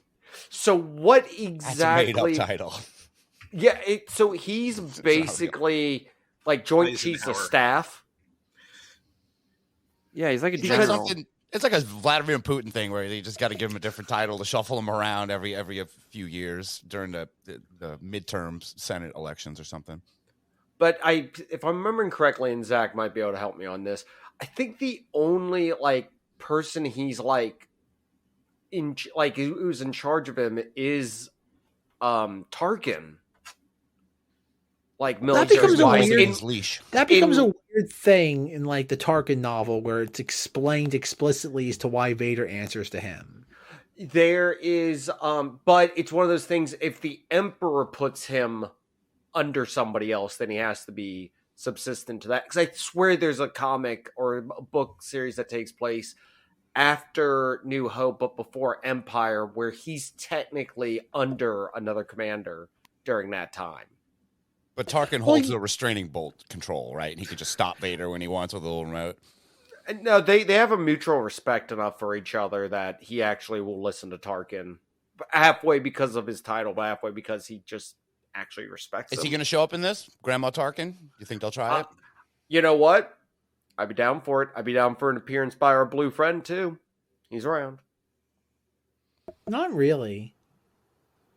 Thrawn's Don't around. touch Tarkin. Not really. Wait, which one are you saying not really to, Zach? Thrawn's not really around at this time. Like he's just barely getting his. All right, deep into research I go. All right. Well, Zenger is fact checking in real time Thrawn's presence into galactic politics. Chris, please tell us about your celebration shenanigans. All right. Well, I don't have the typical celebration experience because, like, as you guys know, I'm pretty deep into the vintage Star Wars collecting side of things, so that really shapes my celebration experience. So I had a good time because I had some direct interaction with the three greatest Star Wars collectors in the world who are in my circle at Celebration, but not in my circle any other time of year. And that, so for example, I don't know if any of you guys are familiar with a guy named Duncan Jenkins. He's written a bunch of books with Gus Lopez that are about every aspect of prop collecting and vintage Star Wars collecting. I sold Duncan Jenkins. In fact, I traded Duncan Jenkins some rare Canadian French Star Wars items from 1983 in exchange for a press screening ticket for Attack of the Clones. That was a Cool. beautiful trade. Wow. Yeah. So Doesn't Duncan own the Death Star? that's think it's Gus somebody who owns different. that's Gus who owns the Death Star, but there's only three of these guys. It's Sansweet, Gus, and Duncan probably have like the greatest collections in America, like by far, right? And like I mean, these guys they're lovely to deal with. I did some volunteer work on the collecting track, which is a stage at Celebration that has about 20 panels across the event that are very collecting focused. So I was helping out over there. And I had a really good time. Like for me it's like, did I do a bunch of the autograph and photo op stuff? No, but like for the people that interest me within the sort of collecting sphere that I'm in, I had a great time. I saw so many people that I talk to online on a regular basis that you just don't get that FaceTime with. So that was really cool. Did they have anything to say about Michael Havens? Well, Russ keeps up on the vintage Star Wars collecting drama. So I don't know. The ICC thing has been weird ever since, because like I did go to that convention earlier in May, and Michael Havens like has basically decided that the Georgia Star Wars Collectors Club is banned permanently from future ICC events because one guy like snuck in. But the weird thing is that Havens like has been hanging out with Ian McDermott a lot. Like he at Celebration, all Havens did was hang out with Ian McDermott. I don't know how, like I don't know what the arrangement is. It's fun that they're friends now. It's kind of like interesting. But I never saw him at Celebration. I think he showed up for like 20 minutes one day. But I don't know. I had a good time. It was fun. A lot of the panels I went to were pretty great. I had the luxury of a exhibitor badge for my volunteer work, so I was able to check out the floor pretty early every day. And if you were following at KOV Podcast on Instagram, you could see some photos and videos of the Celebration show floor as it was opening up each day. So I had a great time. Yeah, so I've never. Has anyone else been to a Celebration? Zach, Zenger, Joe? I've Yep. never been to I had a neither. press badge once for Celebration. Yeah, I wasn't able to act upon it. Yes, I've been to Celebration. The one in Orlando for 17 or 20 15, I'm not sure. For me, I can't remember off the top. I'm too deep into one research, so give me a second to go into a different field of research. As of right now, in my level of research, though, 16 BBY to 2 BBY is where the first Thrawn novel takes place during. So, prime area for this, Zach. Until I do my own research, I'm calling. This is on Shannon. Wikipedia. Where else are you going to find better information? Nowhere. That's where. Anyways. Well, I will say, like I would be remiss if I didn't mention. So I didn't buy much at Celebration.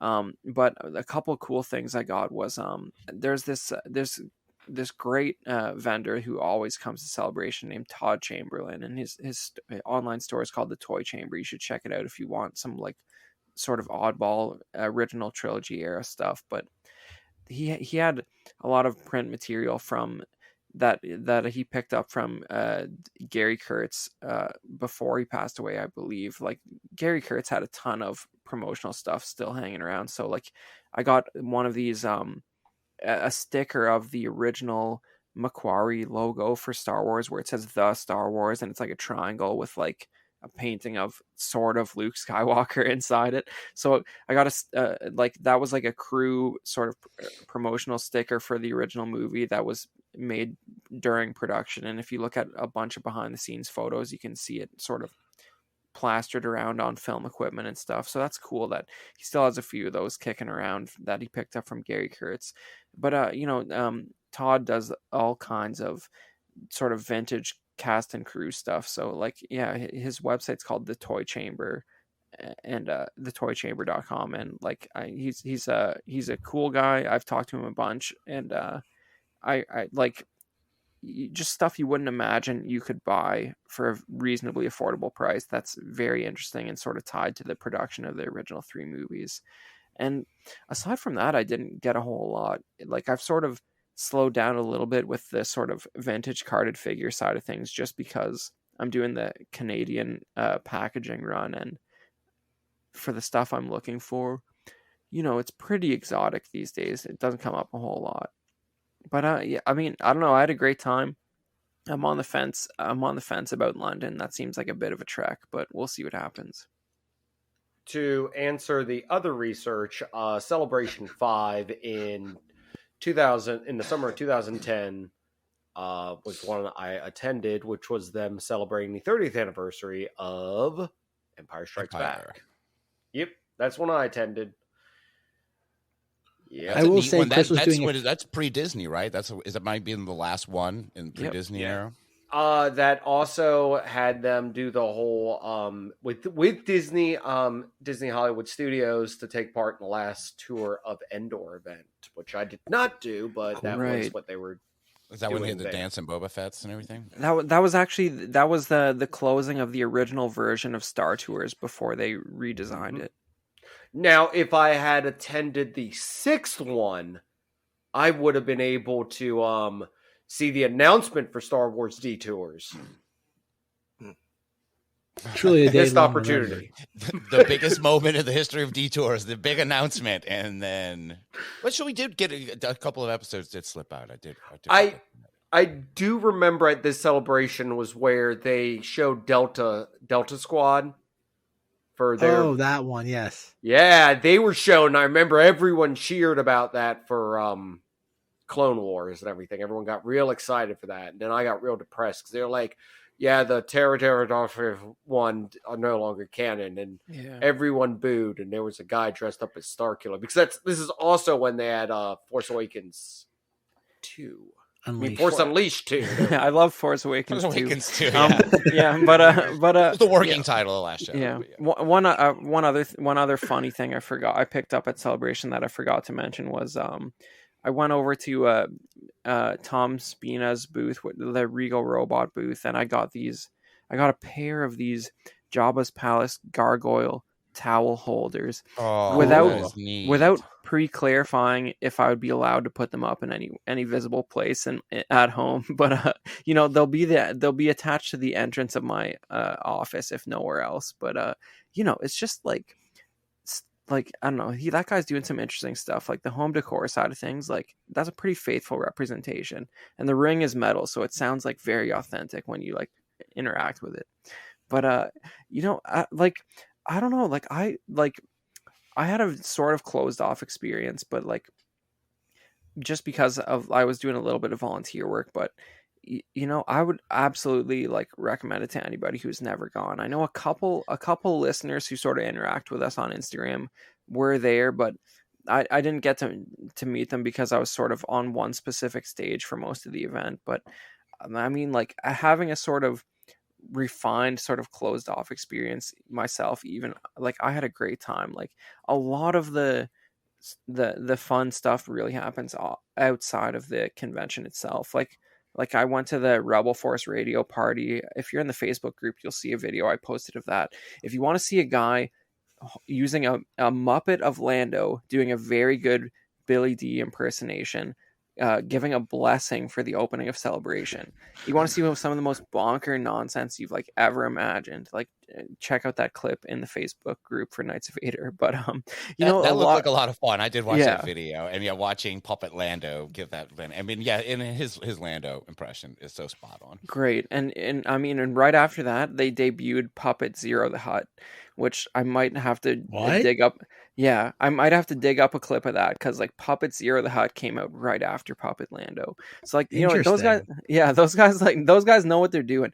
But my point is just that like a lot of the sort of like side events are the reason why Celebration is like a really special thing to check out. The show floor is only so interesting. I did buy room sales. That's the big thing, right? Yeah, room sales is great. Here's the one vintage thing I bought off the show floor just because like it became a meme in a Facebook chat I was working on. This is a Princess Nisa, the Ewok money bank.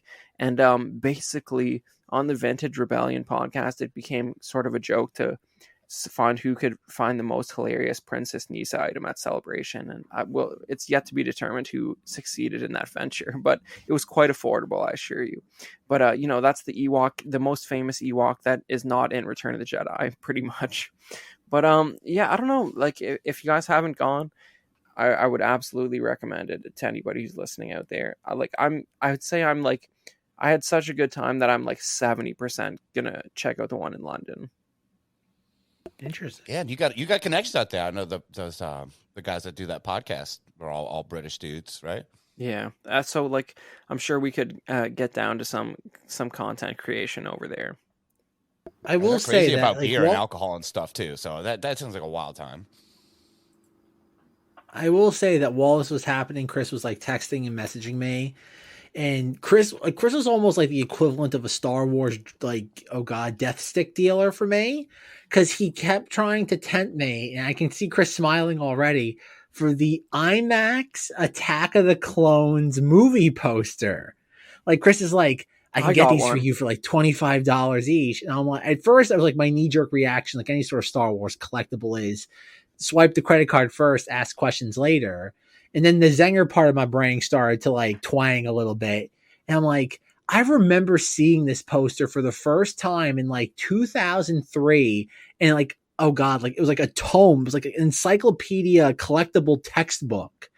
And I remember like, and I just kept looking at it. And I'm just like, as a movie poster aficionado, I have never had any affinity for this poster within my life. Not to say that I didn't appreciate Chris immediately thinking of me, but like after like a day I went by, I'm like, Chris, if you haven't purchased this for me, I would prefer if you didn't. And then Chris is like, well, what are you looking for? And if it ever tells any listeners, if you didn't already figure out what my preferences are when it comes to Star Wars, it was, I'm looking for the Attack of the Clones teaser poster when it's just Anakin and Padme, like in a black background. Then my follow-up question was, Chris, if you can find the Galaxy's Edge reforged Skywalker lightsaber, I will be very appreciative. Which I have to admit, Chris, thank you for not like delving too deep into that, because that seems to be something you can get off eBay at MSRP. It doesn't seem to be a hard to find collectible. It seems to be like, at the very least, people just trying to offload it now 2 years later. Right. But no, like Celebration is one of those things where not any sort of fan convention makes me very, very leery. But I think Chris has figured it out, in that everything that happens after hours is where the most interesting stuff happens.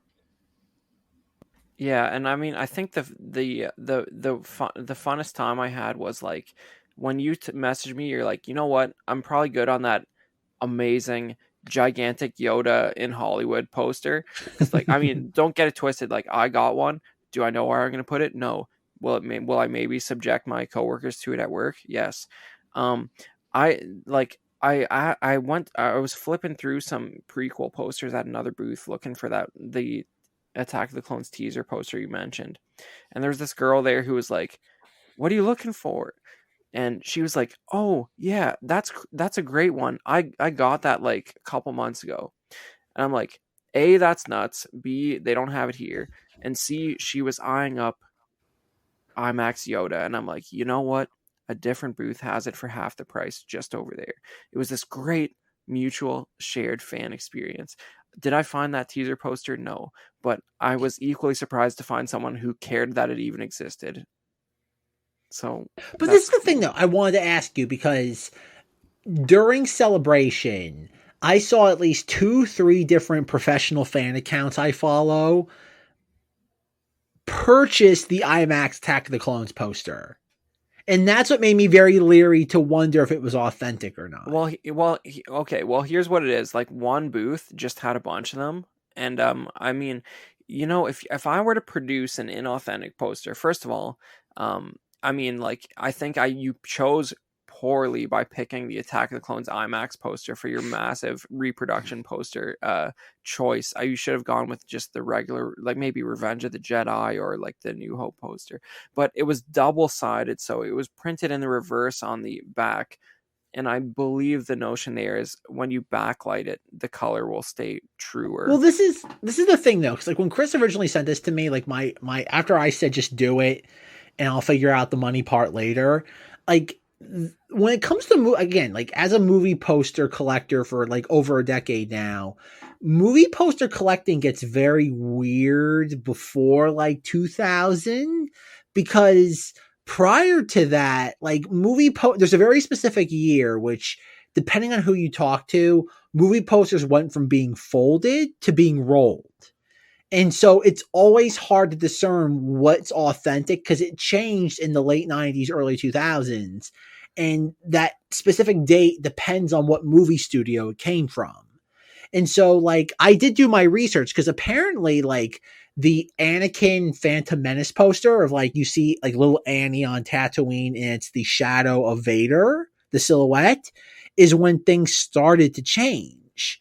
And so, like, even, like, there's a big debate with the infamous Spider-Man Twin Towers poster where you can see the reflection of the World Trade Centers in his lenses. That's another point where it depends on the studio. So when I was like, just give people behind the curtain to our personal social lives, it's weird, because like the Attack of the Clones Yoda poster goes for about like $50 on eBay, give or take. And so when Chris was like, oh yeah, I can get this for you for like X amount of money, I was just like, I didn't know what to make of that, because especially the idea of it being the 20th anniversary of Attack of the Clones and somebody at that specific convention having a multitude of those. And like I said, Chris, I'm not making this up. There was at least 3 or 4 different professional fan personalities that were all posting pictures of like, oh, look at the steal I got. I got this poster for X amount of dollars. It just made me very leery. Like, not that I'm not doubting what you found was authentic.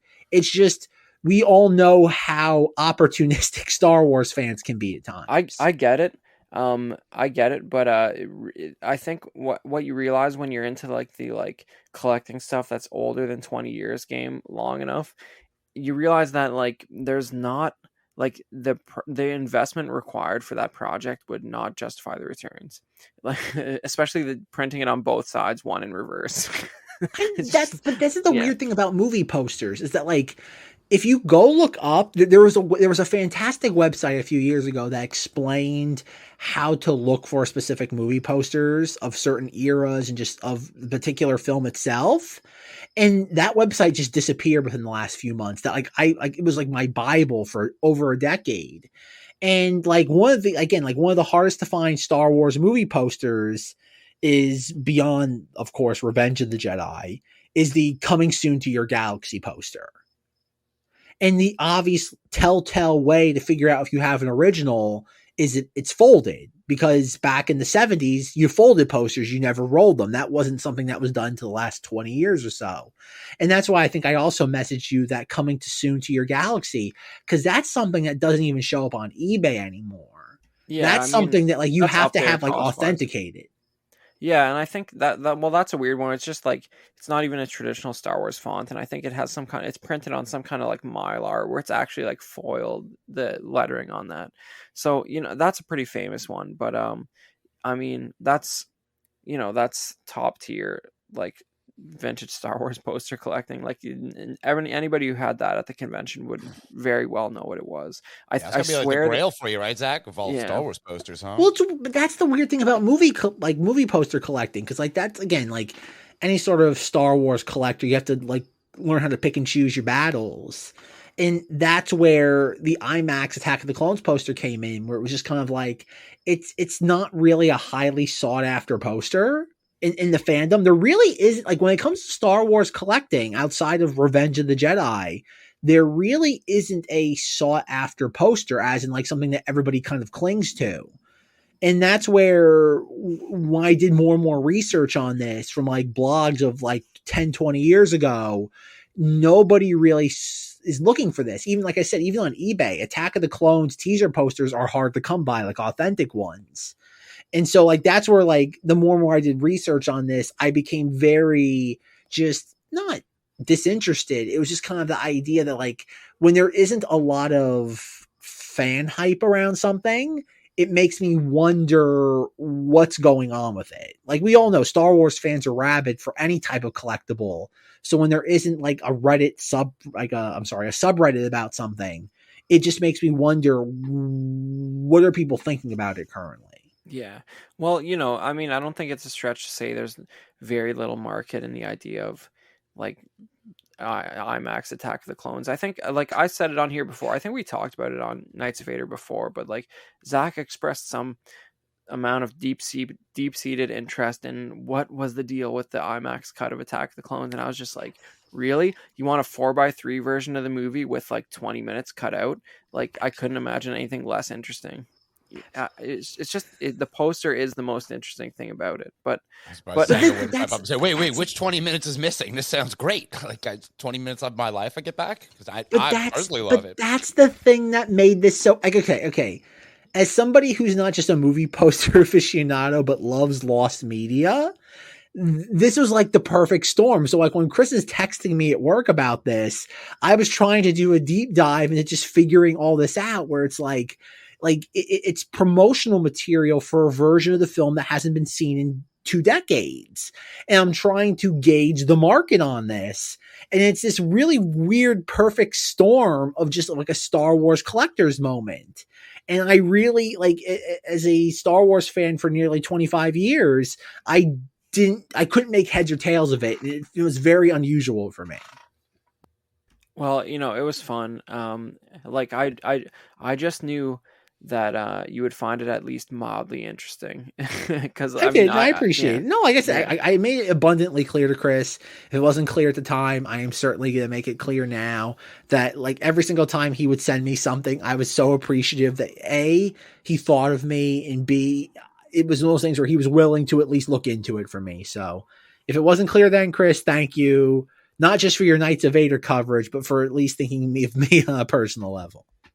Oh, and now I want to say thank you, because now I want the stupid poster. But Oh yeah, well, let me tell you, Russ, it was a steal. Like the idea of putting that up somewhere was worth the price of admission alone. But anyways, we got I don't know, we got Zenger back. I didn't realize Zenger was a veteran of like some OG Star Wars celebrations, like pre-Disney. That's Oh, pretty cool. I didn't go to any of those. okay. I was like, wait, what? Also, further research, there was one after that before the Disney acquisition. Because the first one that was after first event under Disney was Celebration Europe 2 in 2013.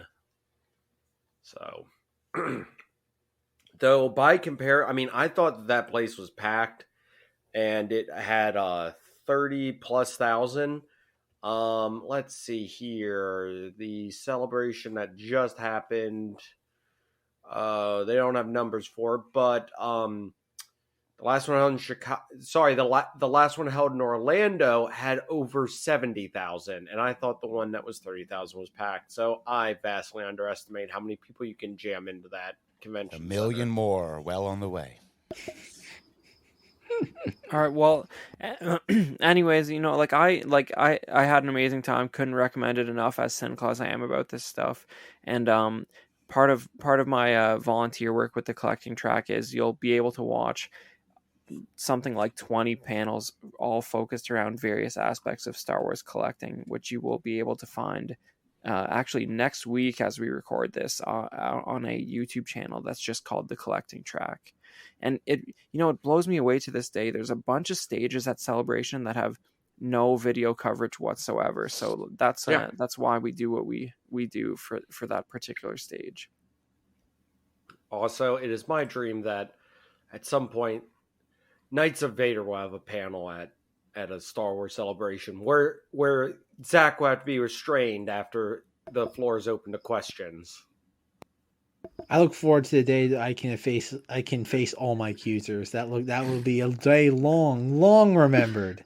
All some one great and a half swag. of them. We'll make some great KOV swag for it. It'll definitely be episode 2 themed no matter what. So exciting. Perfect. Come on, Russ, it'll be episode 9 related. We all know that. Oh yeah. Be Book of Boba Fett. I'm going to make an animatronic bantha. Perfect. You can ride in on it. I'm going to get a Rancor where I'm going to ride on. Oh man.